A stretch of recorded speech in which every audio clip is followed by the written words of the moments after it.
Bonjour à toutes et à tous et bienvenue dans You Speak Français.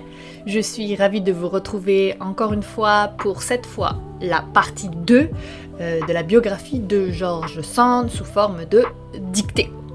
Comme d'habitude, les règles sont encore les mêmes. Je vais d'abord lire une première fois le texte pour que vous ayez une idée générale du contenu, puis nous démarrerons la dictée, je vais répéter plusieurs fois lentement chaque phrase.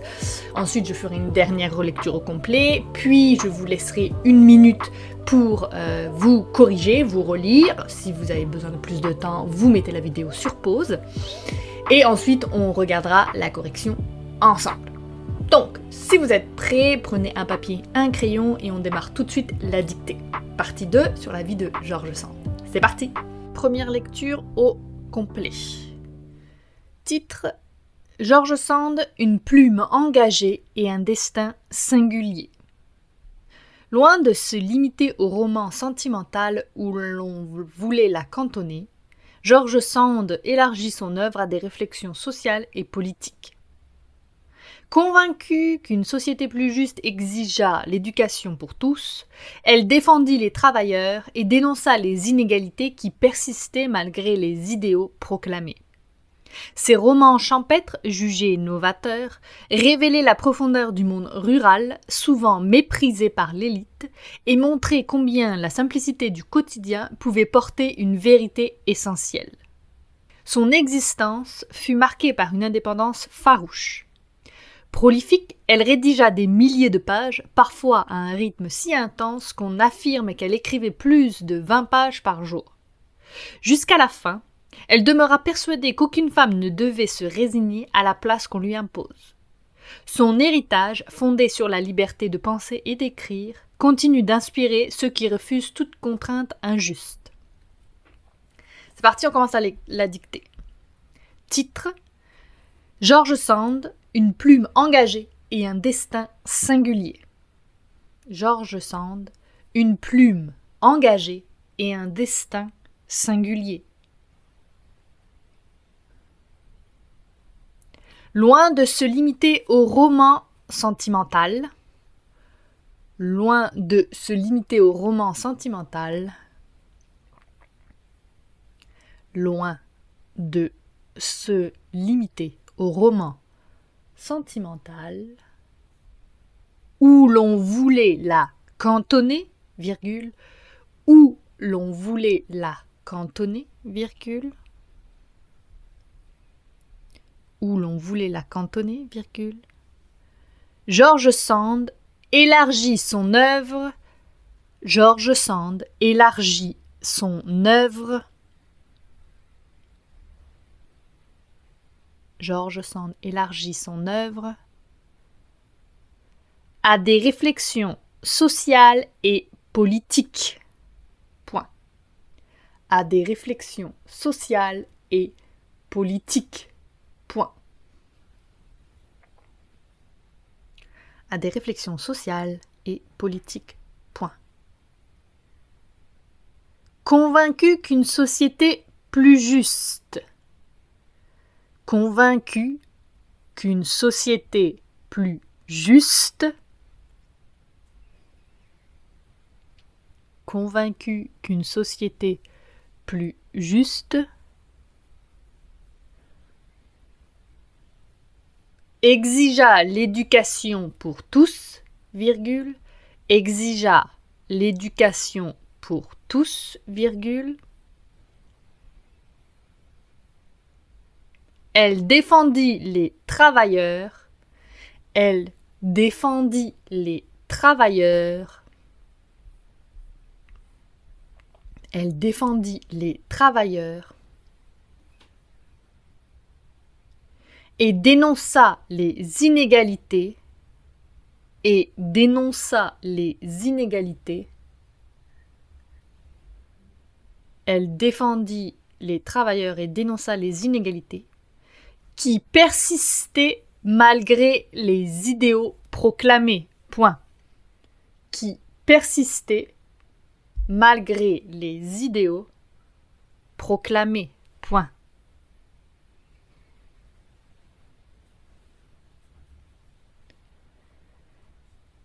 Ces romans champêtres, virgule. Ces romans champêtres, virgule.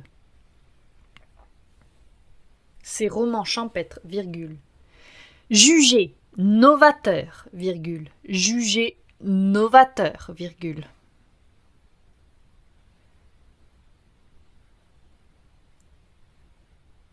Révéler la profondeur du monde rural, virgule. Révéler la profondeur du monde rural. Révéler la profondeur du monde rural. Souvent méprisé par l'élite. Souvent méprisé par l'élite, virgule. Souvent méprisé par l'élite, virgule. Et montrer combien la simplicité du quotidien, et montrer combien la simplicité du quotidien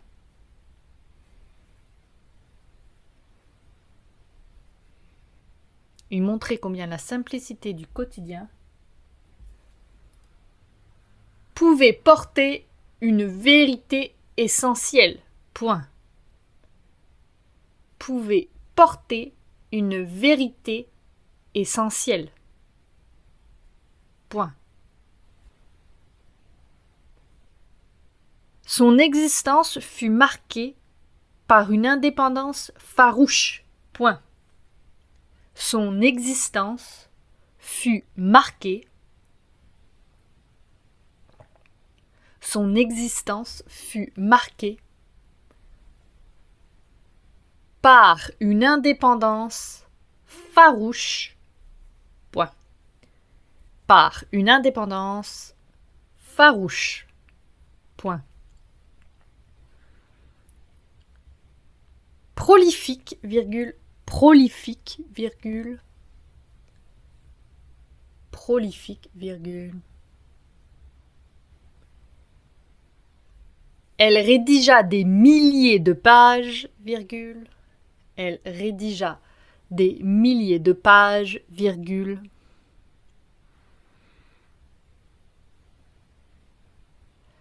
Parfois à un rythme si intense, parfois à un rythme si intense, parfois à un rythme si intense,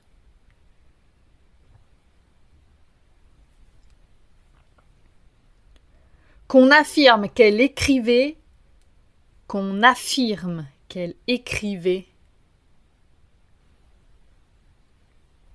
plus de 20 pages par jour. Point. Parfois à un rythme si intense qu'on affirme qu'elle écrivait plus de 20 pages par jour.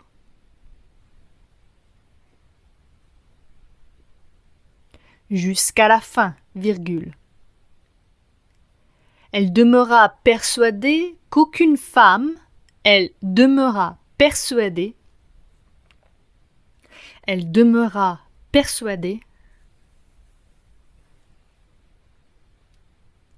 qu'aucune femme ne devait se résigner,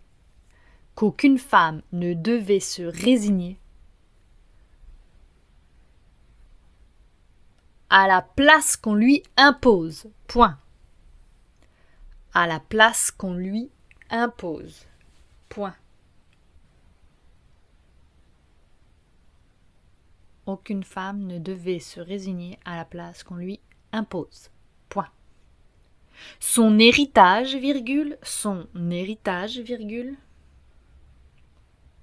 son héritage, virgule, fondé sur la liberté de penser et d'écrire, virgule, fondé sur la liberté de penser et d'écrire, virgule,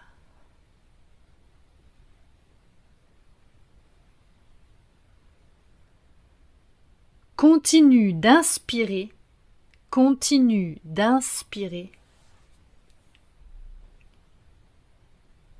ceux qui refusent toute contrainte injuste, ceux qui refusent toute contrainte injuste. Point final. Ceux qui refusent toute contrainte injuste. Point final. Dernière lecture au complet. George Sand, une plume engagée et un destin singulier. Loin de se limiter au roman sentimental où l'on voulait la cantonner, George Sand élargit son œuvre à des réflexions sociales et politiques. Convaincue qu'une société plus juste exigea l'éducation pour tous, elle défendit les travailleurs et dénonça les inégalités qui persistaient malgré les idéaux proclamés. Ses romans champêtres, jugés novateurs, révélaient la profondeur du monde rural, souvent méprisé par l'élite, et montraient combien la simplicité du quotidien pouvait porter une vérité essentielle. Son existence fut marquée par une indépendance farouche. Prolifique, elle rédigea des milliers de pages, parfois à un rythme si intense qu'on affirme qu'elle écrivait plus de 20 pages par jour. Jusqu'à la fin, elle demeura persuadée qu'aucune femme ne devait se résigner à la place qu'on lui impose. Son héritage fondé sur la liberté de penser et d'écrire continue d'inspirer ceux qui refusent toute contrainte injuste. Voilà, je vous laisse une petite minute pour vous relire et vous corriger et ensuite on regarde la correction ensemble. À tout de suite.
Voilà, ça fait donc 1 minute, on va regarder la correction ensemble. C'est parti. George Sand, une plume engagée et un destin singulier. Loin de se limiter au roman sentimental où l'on voulait la cantonner, George Sand élargit son œuvre à des réflexions sociales et politiques.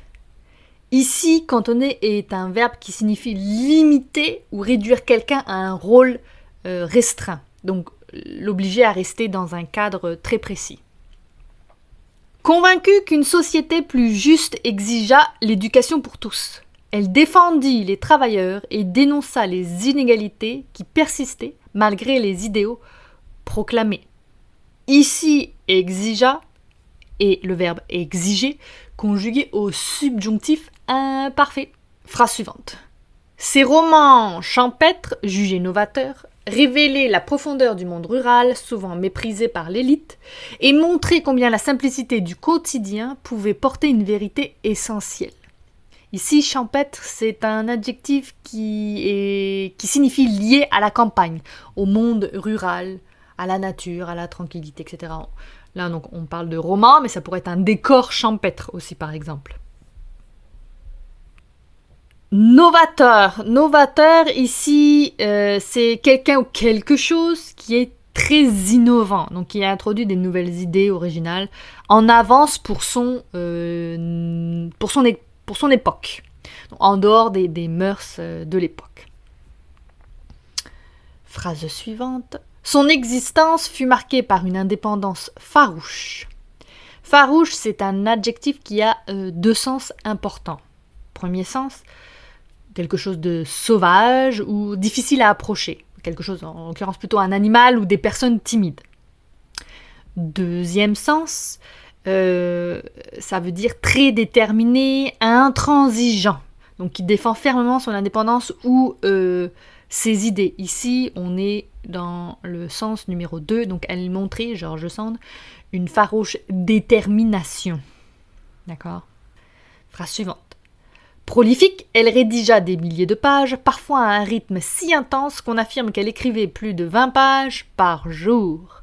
Prolifique, adjectif qui signifie qui produit beaucoup de manière abondante. C'est souvent le cas pour des artistes, des écrivains, des chercheurs et autres.